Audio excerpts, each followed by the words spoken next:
Michezo live. Cheki sasa. Hello mwana michezo, karibu katika channel yetu ya Michezo Live. Usisahau kusubscribe, kulike, kucomment na kushare na marafiki ili waweze kupata habari zinazohusu michezo.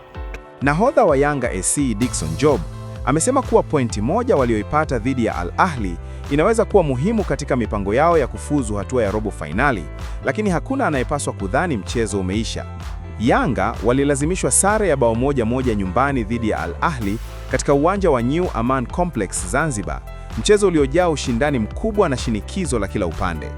Job amesema kuwa licha ya matokeo hayo, kikosi chake kina mechi mbili muhimu mkononi na kina imani ya kufanikisha malengo yake. Kikubwa ni kushikamana na nafasi tulionayo ya kwenda kucheza robo fainali.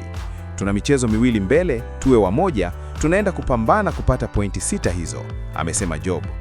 Mchezo ujao wa Yanga utakuwa ugenini dhidi ya AS FAR Rabat, timu inayoshika nafasi ya 3 kwenye msimamo ikiwa na pointi 5. Mshindi wa mchezo huo atafungua ukurasa wa moja kwa moja wa kufuzu hatua ya robo fainali, jambo linaloweka shinikizo kubwa lakini pia fursa ya kipekee kwa Yanga. Job ameongeza kuwa hii sare ya Al Ahly si mwisho, bali ni mwanzo wa kampeni. Tunapaswa kuonyesha umoja, nidhamu na ubora wa kiufundi ili kufanikisha ndoto ya robo fainali. Yanga sasa inaangalia mbele, ikiwa na azma ya kuonyesha nguvu ya kikundi na kuhakikisha ndoto ya robo fainali inakuwa kweli msimu huu wa Ligi ya Mabingwa Afrika. Timu hiyo itakabiliana na AS FAR Rabat ugenini Februari 7 na kumalizia na JS Kabylie uwanja wa New Aman Complex Februari 13. Asante kwa kutufuatilia mpaka mwisho. Usisahau kusubscribe na kuacha maoni yako. Ikiwa umependa channel hii, acha maoni yako hapo, share na marafiki.